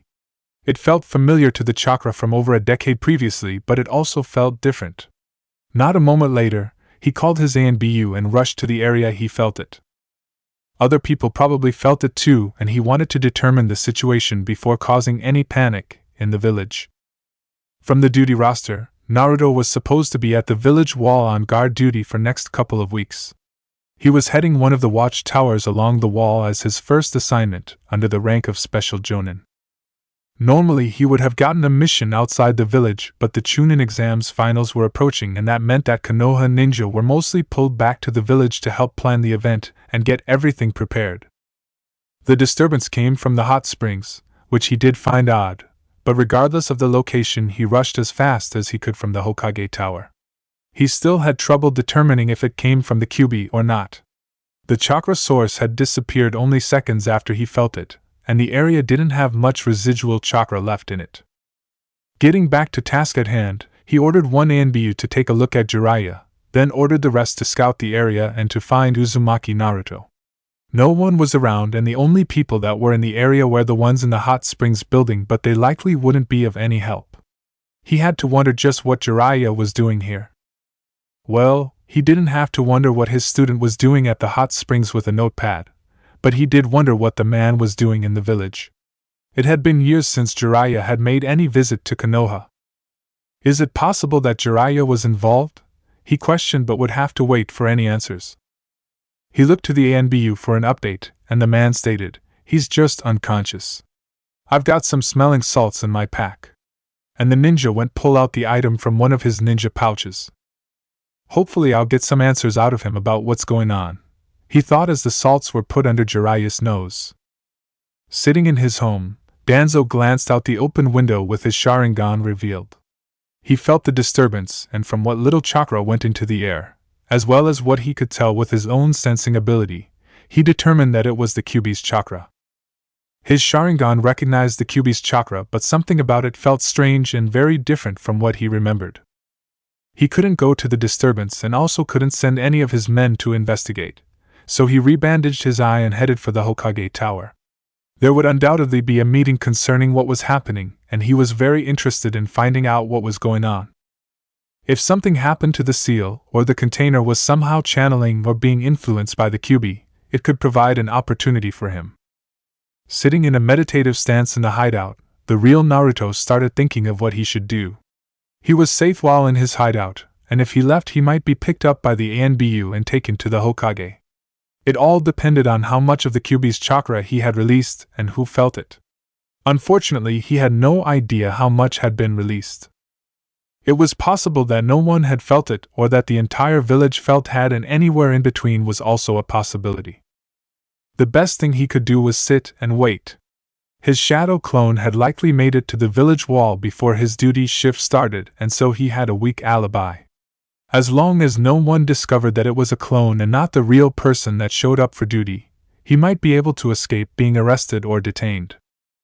The shadow clones he created did have the seal on them, and it was visible when channeling chakra to his stomach, and the clone at the wall was created before he used the Kyuubi's chakra. So it was possible that the clone could prove his innocence. However, this still left the fact that people may have felt the Kyuubi's chakra. If several people had felt and recognized it, then it would create a situation that he couldn't completely explain or deal with. For now, he would just have to wait. The worst possible scenario was that the village found out he was up to something and he stayed in his hideout until the Chunin exam finals without using the arrangement he had been working on. The plan for the Genin corpse relied on the fact that he was still a Konoha ninja and other certain circumstances. It wouldn't work for any other plan. Unless he managed to find a new body to use, he would likely be labeled as a missing nin. While it wasn't that big of a problem, it had the potential to cause problems later on and ruin his master plans. Coming out of his meditation, he said to the person watching, "Get back to your training, Karen." The girl froze and then frowned from behind the wall where she was hiding. Her chakra had been completely suppressed, and yet he had still sensed her. She was incredibly curious as to what was happening, and what the foul chakra was that she felt. She had been scared for her life earlier, but now it seemed that whatever happened was over. From her sensing ability, she knew that the chakra came from within him and had been there since before they first met in the forest. Something had changed though, and now it seemed that a minuscule amount of that chakra was leaking out into his body at a regular rate. This concerned her, and she would look for any changes later on to see if the new chakra was somehow influencing him. She thought about telling him but was unsure about what to do. Despite what was going on, she felt that it was best to go back and work on her medical ninjutsu. Jiraiya's explanation of what happened only served to further confuse him. Someone had knocked out Jiraiya and then moved his body. His student never got a look at his attacker, and it was just completely embarrassing that someone he trained could be caught so unaware while researching at the women's hot springs. He almost wished Jiraiya hadn't remembered anything at all and had been only passing through the area. It was just shameful to have his student confess with the ANBU still in the area that he had been taken completely by surprise while peeping at the women's bath. The only problem now was to put together how Naruto was involved with all of this. Did he attack Jiraiya, and why was the Kyuubi's chakra released? He questioned, but they would remain unanswered until the boy was found. Picking up the movement of his ANBU, he turned to see an ANBU captain and two of his subordinates quickly appear near him. "Sandaime-sama, we have found Uzumaki Naruto, and he is being escorted to the tower," reported the captain in the white cloak, while his two black-cloaked subordinates stayed silent. "Where was he, and what is his condition?" demanded the Sandaime, and ANBU was quick to respond. "We found him at his post at the eastern-western watchtower. From witnesses of the other ninjas stationed in the tower, he reported early for duty and has been there since." The Sandaime developed a contemplative look as he stared off towards the protective wall that circled the village. If Naruto reported to his duty station early, then how could he have also released the Kyuubi's chakra in the hot springs area of the village? There is quite some distance between them, he noted. The Western Guard/Watch Tower was one of several stations along the top of the village wall. If there were witnesses that said Naruto arrived early to his station, then it made him wonder how Naruto could have been in two places at once. Another matter that he hadn't considered until that very moment also occurred to him. In the 12 years that Naruto had been alive and the 4 years since he had become a ninja, no one had ever told him that he carried the Kyuubi sealed inside of him. This is going to be a delicate matter, the Sandaime thought and sighed. He waved off the ANBU and headed back to the Hokage Tower with Jiraiya following. By the time the Sandaime had gotten back to the Hokage Tower, the village elders as well as a few of the clan heads were already there, while the rest were presumably on the way. Yamanaka Inoichi was a chakra sensor, and had easily detected the large disturbance near the hot springs and rushed to the Hokage Tower for orders. The head ANBU and the Jonin commander in the village had been notified as well. The Sandaime wanted to keep anyone else from finding out about what had happened, but it seemed that the private meeting he wanted to have with Naruto would have to wait. Going to the council meeting room, the Sandaime briefed the other members once they had arrived, and Jiraiya sat in on the meeting. The Inuzuka dogs had alerted the entire clan that something was wrong, much in the same way the Aburame's Kikachu alerted them. A Kimichi clan head was alerted by his friends, both have positions on the council. The Hyuga clan head was alerted by other members of his clan who were chakra sensors. When the members finally assembled, the Sandaime brought them up to speed with what was going on, and everything that he knew up to that point. Sitting on a bench down the hall from the meeting room, Naruto sat silently as he contemplated what to do. His clone was surrounded by 4 ANBU members, but he wasn't concerned with them. Currently, his real body was still sitting in the hideout and meditating, but through his connection with his clone, he had possessed it. He could speak and act through the clone while remaining safe no matter what decision was made. It was not something he had performed under such circumstances before, as he had just toyed around with the technique, but now it was getting a trial run. With the technique, he could actually channel the force through his clone, despite the individual clone not being able to use the force. It was something to do with the possession or whatever it was that he was doing that allowed him to use the clone as if he was really there. His force powers, however, were diminished from those he possessed in his real boy. In a way, it was slightly similar to what his master was doing with Gata's body. He had yet to try and take control of multiple clones, but now that he finally realized how useful the technique was, he would have to find time to practice with it. Using his force listening ability, he could hear what was going on in the meeting room and what was being said. As the meeting progressed, he found out everything that they knew and started quickly thinking up ways to keep himself from being caught. He still had at least a week's worth of work left to do in the library, and getting caught would only make things harder. Thinking through the possible choices, he tried to find the best choice that would not get him arrested, or at least not get his clone arrested. Being put under heavy surveillance was a better alternative to putting the village on lockdown, while everyone systematically searched for him once his clone dispelled. Even with all the precautions he had taken with the hideout, it was still possible that someone could find it if they were looking. He was broken from his thoughts when the door to the council meeting room was opened, and he was told to enter. All eyes were on him as he walked into the room and sat down at the chair that was indicated. Naruto sat down in a seat across from all the clan heads at a wooden oval table.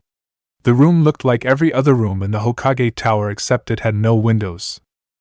He glanced around the table and took in all the faces. His face was neutral and he tried his best to make himself come off as being confused more than nervous. He also tried not to look at Jiraiya, who was leaning against one of the walls. He didn't want to give away any indication that he recognized the man. Controlling his emotions was proving to be extremely difficult though, as he had to keep his anger in check despite what he was feeling towards many of the members of the room. Most of them had in some way conspired to keep his identity and parents from him for as long as possible. Danzo specifically knew things about him that he didn't want anyone else to find out about. They made him an orphan with no ancestry that the Yondaime had chose as a sacrifice, but he was so much more. The people before him were also content with leaving him with nothing about his parents, or what he held sealed inside of him. Being lied to was something he hated, but not as much as being shrugged off or considered not important. In one way or another, the occupants of the seats at the table had been doing one or both of those things to him all his life.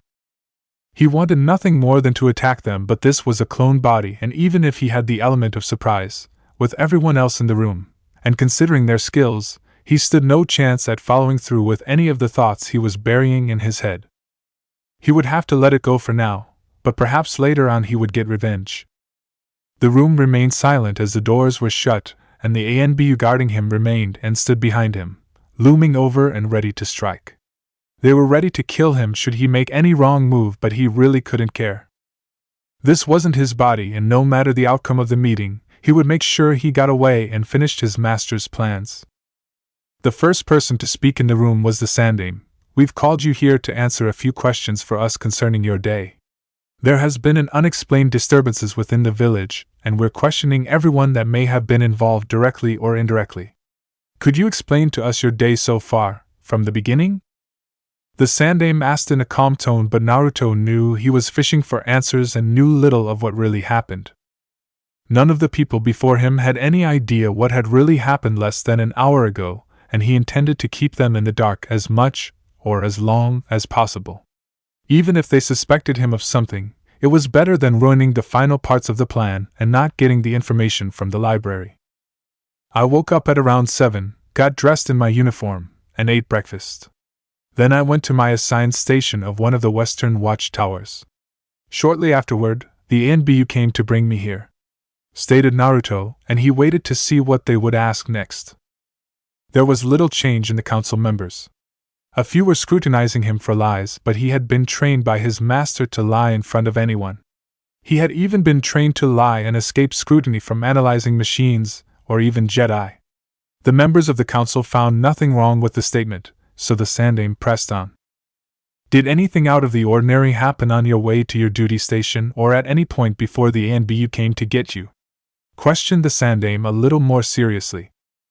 "I went straight to my post. I didn't stop to look at anything along the way," stated Naruto. The members of the council stared at him, and he merely stared back. A silence passed before Naruto broke it. "If you don't believe me, couldn't you just have a Yamanaka do a mind walk or something?" he said, and watched as he got several reactions.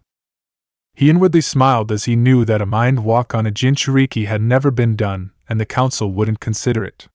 No one had ever told him about the Kyuubi, and now he could use it against them. Waiting for a response, he got one from the Sandaime. "I don't think that will be necessary." "Did something happen that I should know about?" questioned Naruto in as innocent a voice as he could, and he waited for an answer. He eventually got one from the Sandaime. "No, that will be all." Getting up, the ANBU opened the doors and let him leave while following him. The room was silent as everyone took in everything that was said. The Sandaime sighed, and it was Shikaku that spoke first. "I think he did something and is guilty, but I can't prove anything." "What exactly it was that he did?" stated Shikaku as he thought through as many possibilities as he could. "I don't really know what he would be hiding. While releasing some of the Kyuubi's chakra is of great concern, it isn't exactly a crime. We still have no idea why or how he did it. We also don't know how Jiraiya was involved with all of this," stated Aburame's Shibi, and with that he looked over to the white-haired man who had a serious look on his face. "Do you think it's possible that he knows about the seal and the Kyuubi?" said Inoichi as he put out the question to the room. None of the council members answered the question. They all thought through the possibilities. "You haven't told him about the seal and the Kyuubi?" Jiraiya blurted out at Sandaime. The Sandaime sighed again. Nothing was making any sense. Why did Naruto attack Jiraiya or release some of the Kyuubi's chakra? He wondered and then thought, what else has he been keeping from me? He wanted to wait as long as possible to tell Naruto about the Kyuubi. Had Naruto somehow found out and was experimenting with the seal? The question bothered him greatly, and he knew he would have to tell Naruto about the seal and get Jiraiya to examine it and see if there is anything wrong. The conversation between the council members continued for several more minutes. The entire time Danzo was sitting quietly and taking in everything that he had heard. He was making his own conclusions. Naruto sat outside with the ANBU escort close by and waited for the meeting to finish. He had a good idea what was going to happen next from the conversion going on in the room. They believed he was lying, and then he would be taken to the Sandaime's office where the Kyuubi would be explained to him, and the seal examined, likely by Jiraiya. Then they would determine what was going on, and that he had been responsible for the release of Chakra. From their minds he could tell that most of the members on the council had not felt the release of Chakra themselves and could not be sure it even came from the Kyuubi, but they were inclined to believe that it was. The one thing that they hadn't counted on was that he still had something up his sleeve. He had managed to learn quite a bit from Jiraiya's memories about the seal that had been placed on him, and could use his current situation to further confound the council. The plan for leaving the village wasn't foolproof, and any number of problems could occur, such as what he was currently dealing with. However, even if the plan to leave the village failed, by the time someone realized what had happened, he would be long gone, and with no trail to follow. That was the most important part of the plan, that he didn't leave any trail for anyone to follow. Even if he was discovered to be alive, no one would have any idea where to look for him. Snow Country was well over 100 miles from Konoha and across the sea. Once he made it there, who would think to look for him on that island? The only thing he needed to do was make sure that he was on the wall when the battle started. Everything else would fall into place after. This meant that he would have to make sure that he didn't get arrested and could still be at his posting. Even if he was under ANBU watch, he could still work with that. To make sure this happened, he would need to have a discussion with the Hokage and give a good enough performance that they might believe that he didn't know about the Kyuubi beforehand. Unfortunately, that meant having a heartfelt discussion with the Sandaime, which was something he dreaded. Sandaime's office. With the discussion over, Jiraiya started examining the seal on his stomach. He had played ignorant of the seal as well as he could and knew that both men still had their doubts about him. Fortunately, what Jiraiya was about to find would help him greatly. With the release of the Kyuubi's chakra, the seal on his stomach would have loosened or cracked slightly, and allowed him some access to the Kyuubi's chakra. Apparently the Yondaime wanted him to be able to learn to use the Kyuubi's chakra at some point, or that was what Jiraiya thought. Looking at the seal, it should show that it has been loosened, but only those that know what they are looking for can see it. What Jiraiya and the Sandaime didn't know was that this wasn't his real body. It was his shadow clone, and the clone was created before he used the Kyuubi's chakra. This meant that the seal on the clone's body was still perfectly intact and showed no signs of loosening or any kind of damage. It was still perfect as the day it was created. The real seal on his real body would show these signs, but the clone's did not. Jiraiya stared at the seal once again and tried to find any evidence that the boy in front of him had been using the Kyuubi's chakra. From what he could tell, the seal was still fine and the Kyuubi completely locked away. This doesn't make any sense. Sensei swears he felt the Kyuubi, but the seal's completely intact. Jiraiya thought and questioned whether it was the Kyuubi's chakra that had been felt. Someone had managed to sneak up and get the drop on him, at least that was how he saw it. He was perfectly fine though, aside from a headache, and the Kyuubi's chakra, or at least what some people thought was its chakra, had been released inside the village. If the seal was intact, then how could the boy in front of him, who was never told about the Kyuubi, release some of its chakra? He had no answer for this. Once the seal was loosened, it could only be tightened back up by the key. The key, he thought, and he glanced at the boy quickly. His mind went through many different theories and suspicions, but ultimately he cast them aside. It wouldn't have been possible for the boy to have gotten access to the key that went with the seal. It was attached to a toad summons which was currently inside of him, and the boy did not sign the toad contract, or even know about the key in the first place. He would definitely check once the boy left, but he was sure the key was still safe. Then that leaves no explanation for the release of Chakra and someone knocking me out, he thought, and put the boy's shirt back down. The seal was fine and showed no evidence of weakening or any sign that the Kyuubi's chakra had ever passed into the boy's body. The situation they were left with provided more questions than answers. Putting back on his Jonin vest, Naruto thought about what he had just learned. The key to his seal was apparently with Jiraiya, and he had no way to access to it at all. It was also attached to a summoning animal. He hadn't found this out during his search through the man's mind, but he had been prematurely stopped by what he had found. If I had known that before and hadn't lost my control, I could have had the key or at least tried to get it, he thought as he left the office and went back to his apartment. There didn't seem to be the opportunity for another chance to get it, and he couldn't very well attack the man again. Jiraiya wouldn't be so careless again, and would be on his guard. Especially not with my new ANBU escort that will likely be following me around for days if not weeks. He thought as he barely managed to feel with his diminished force powers the life signs of a squad of ANBU that were following him. He needed to get back to his apartment and switch with a fresh clone. While he was technically off the hook, he decided not to leave the hideout again until the Chunin exam finals. Anything he needed, he could send out clones for. Walking out of the Hokage Tower, Danzo headed for his home. The Sandaime had come back and told the council about the seal being completely intact. It was a surprise as he hadn't counted on the container being so resourceful and covering his tracks. He knew more about what was going on than anyone else in the council and was forming conclusions about what had happened before they brought the boy in to question him.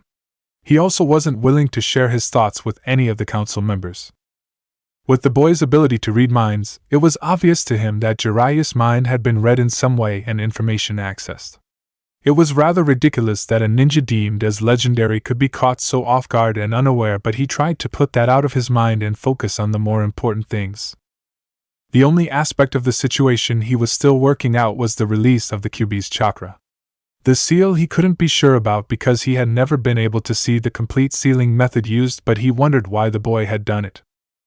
Was he testing something and it went wrong, or did he just completely lose control over his emotions? He wondered. With the ability to read minds, he knew that the answer was in Jiraiya's mind. Something there had led the boy to accidentally release or to try and access some of the Kyuubi's chakra. His mind searched for the possible answers to that question. What would set off such a calm and calculating person that seemed to have excellent control over their emotions?